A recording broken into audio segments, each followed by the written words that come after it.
One Way Fighting. So we'll start with Stipe NGannou because that's the next big event, or it is for me anyway. Yeah. So I'll let you go, mate. What's your take on this? So with this one, I mean, I've got this strong feeling, and I can't shake it. I feel Ngannou by KO. I do, and but when I think about it, I think from the very first fight. So if you go from the very first fight, we've seen that Stipe can take him down. We've seen Ngannou can land the shot to rock Stipe. And when you go back and watch the first fight, Stipe got rocked. He did get rocked. But he was able to kind of utilize the movement with the wrestling. And I think with this time, the game plan's not going to change. Both men are going to have the same game plan. But I just feel Ngannou's just going to catch him this time. I really do. And, this is coming from someone who I like Stipe. I do. But I've just got this feeling he's gonna catch him. He's gonna catch him, and we're gonna have a new heavyweight champ. That's what I feel. What about you? I reckon, to be honest with you, mate, I see it going the same way. I mean, I can see early on, if he gets caught, he gets caught. I think if he's going to knock him out, he's going to catch him with one of them uppercuts, mate, because you've seen that a couple of times in the first fight, didn't you? Yeah. You see, the thing is, when he's shooting for the takedown, that second time he caught him with that uppercut, that was where it was going. Yeah. Problem I've got is, though, first round, Stipe's going to go in. And, obviously he'll be training from there, Ngannou, but he was right down here that time. That first single leg that he went for, he didn't do any of the basics. When you're starting training, doing the wrestling, like as a beginner, first thing you learn is throw the wizard in, get your leg to the outside, control the head. He didn't do one of them. And Stipe went for the single leg knowing that he was so big that he wasn't going to be able to double leg him straight away while he still had his cardio. And I just see the first round going like that. And then he's so big, his cardio's gone after first round. So that's the thing, though. When you go back and watch the first fight, he got tired, but he was still able to rock him. I think it was in the fourth or the fifth round. So Stipe was landing some good shots, and Ngannou was backing up. And Ngannou just threw this one hand, and you could just see Stipe wobbled, and then eventually he got the takedown. But it just takes that one to wobble him. In regards to the wrestling, like, let's be honest, have we seen Ngannou be tested in the wrestling since that fight? We haven't really. We've seen Curtis Blades. I think it's been a while since I've seen the fight, but I think Curtis Blades got rocked, and then he went for the takedown, and obviously then he got finished by him. Cain Velasquez, again, he got rocked before he went for the takedown, and then obviously he got finished then. So I feel like we haven't really seen his wrestling be tested. So yeah, we're clearly going to see it in this fight, but I've just got a feeling that the same thing's going to happen. Stipe is going to come in. Is he going to try and wrestle straight away? What weight is he going to come in at? I mean, against DC, he looked light. Like, he looked in phenomenal shape. And he's always in good shape, but against DC, I seen a difference. He was lighter. So what kind of Stipe are we going to see? It's exciting. Yeah, I think maybe he was a bit lighter because I think he maybe was, I don't know. I think when you wrestle with someone like DC, you've got to have that cardio. Yeah. He doesn't look like a fit guy, but he's just got this insane cardio. And you've seen him with, Dan Henderson maybe was a bit small, but he's is he Olympic wrestler, I think, Dan Henderson, and he got ragdolled. Ragdolled everywhere. Like, he threw him in the air at one point, DC. So I think maybe that was Stipe working on his cardio. But touching on what you were saying about the striking, did you not think his head movements and that was good? And he caught Ngannou a couple of times with a couple of decent digs. Yeah, we did. And this is what I'm saying. I'm saying that with this one, it could go that way, but I just see Ngannou. I just see him having the power and having the patience this time to knock him out. I think Stipe's obviously been in quite a few wars. And I don't know. I just don't know if he's got that chin there. It's With this, I interesting. don't know what it is. I just feel Ngannou he's just gonna catch him. Mark my words. Mark my words. It's interesting. Stipe managed to get it was sort of like a TKO, wasn't it? On sorry, DC got it on Stipe, didn't he? And then NGannou hit him with a couple, and his chin stood the test of them. But that's the thing with the shot that DC threw. Stipe didn't see it. It was over the top when they were in the clinch. They were exiting the clinch. Caught it, didn't see it. It's always, you'll know this yourself. It's always the shots that you don't see. Yeah. But with Ngannou, I mean, he's just so powerful. Like, watch that fight against can't pronounce his name, Joran Rosenstrike. Yeah, Rosenstruck, is it? Yeah, I'd say Rosenstrike. Yeah. When he fought him, it's like he had no regard for the power of Rosenstrike. He just marched forward, just watching him just swing. And if you watch the exchange, DC does a good one in like slow motion. And Ngannou gets caught with 2 punches, but it just doesn't affect him. And he's just like, I don't care. I just need to land this one. He lands that one, and it was all over. Obviously, Rosenstrike's he hasn't really shown much wrestling. Like Stipe is going to obviously use the wrestling, which obviously is going to play advantage. But can he get the takedown? And if he can he keep him down? I don't know. Yeah, I see him doing that all day. Did you see that was the other thing when he was doing the double legs? He literally, I mean, he shouldn't be able to double leg someone like that. First of all, Ngannou didn't really look like he knew how to sprawl, if anything else. And when he was doing the double legs, he was driving him, running it across the cage at one point. And I feel like he managed his distance well. When he was on the inside, he did have head movement. And I mean, he's got such a reach, Ngannou, so he did stick him a few times. But like I say, how long ago was that fight? About a year and a half? You know what? It might be more because I think that was before the trilogies with DC, you know. Right. So, because he fought Ngannou at the same time DC fought, was it Volkan Ozdemir? Both defended the belts, and then they set up the DC, and then they've fought 3 times. Ozdemir was a while ago, wasn't it? Yeah. Yeah, I think that fight was a while ago. Do you think he can pick up that much wrestling in that time?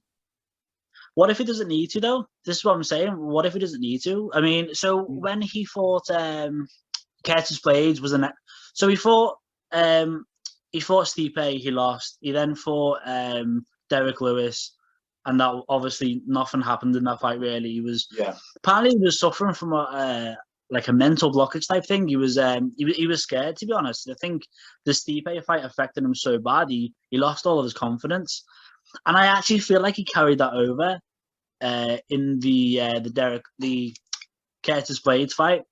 But then as soon as he caught him, that confidence just went straight back up, and then he was kind of like, no, like, I'm back.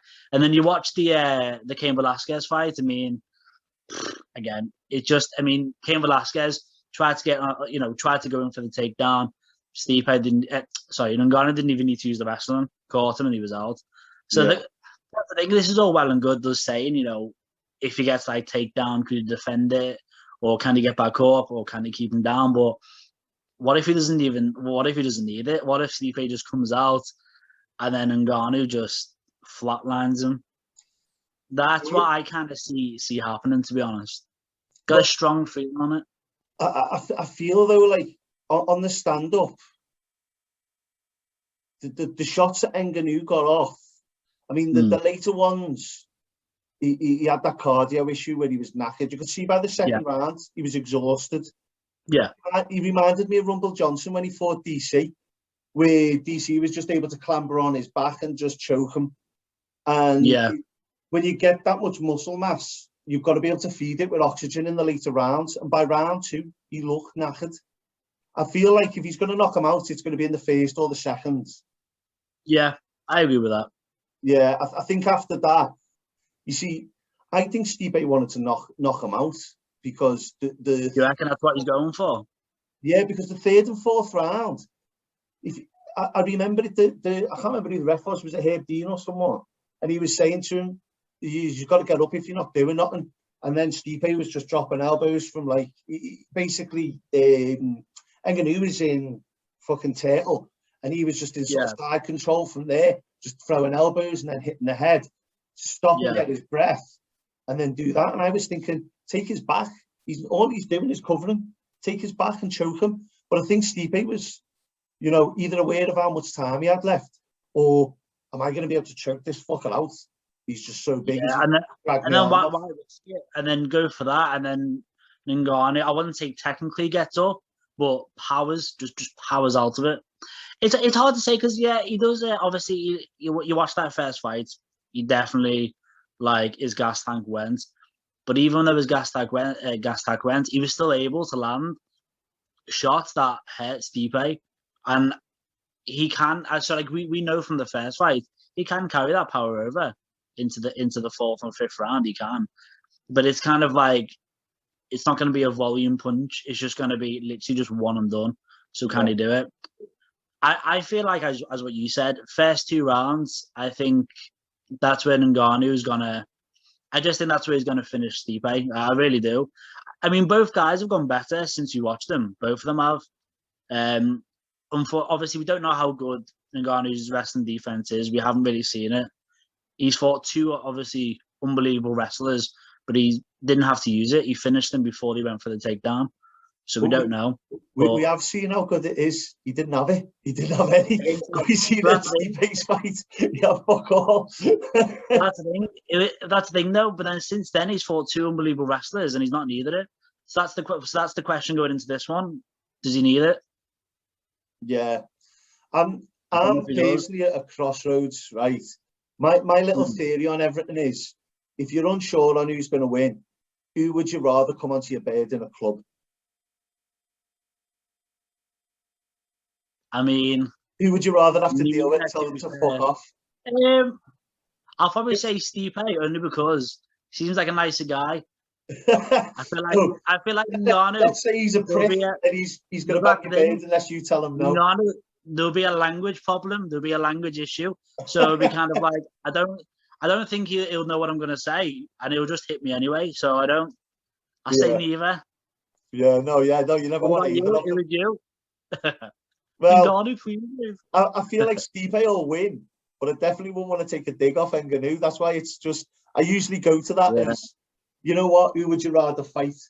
That's what I always go to, if you got pushed to it. So they both kick me ass, but Stipe then, because I think Ngannou, I said this to me, mate, Paul. I was like, Ngannou's probably, he gives me that same feeling as what Anthony Johnson does.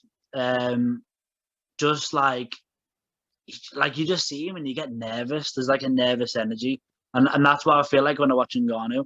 And there's not a lot of fighters, I think, that kind of have that presence.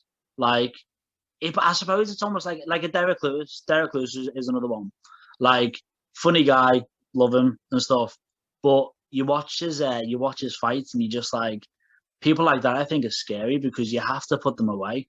If you don't put them away, he's just the power that he possesses. That one punch power is ridiculous. Did you watch the fight with Curtis Blades? Yeah. I was going to say. Good example. Do you know who used to give me that feeling? Or this is what could happen to NGannou? Me? No, never. I gave you that feeling. No. If I could have anyone come onto me bed, it would be you.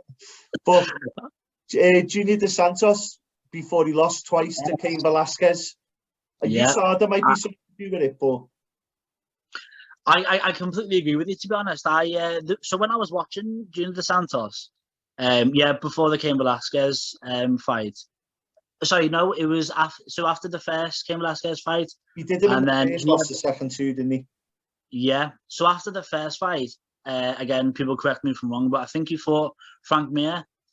And I remember when that fight, I think it was Frank Mir. And I remember thinking, what is the point in this fight? I was thinking, at the time, I was like, Frank Mir, he's got no chin.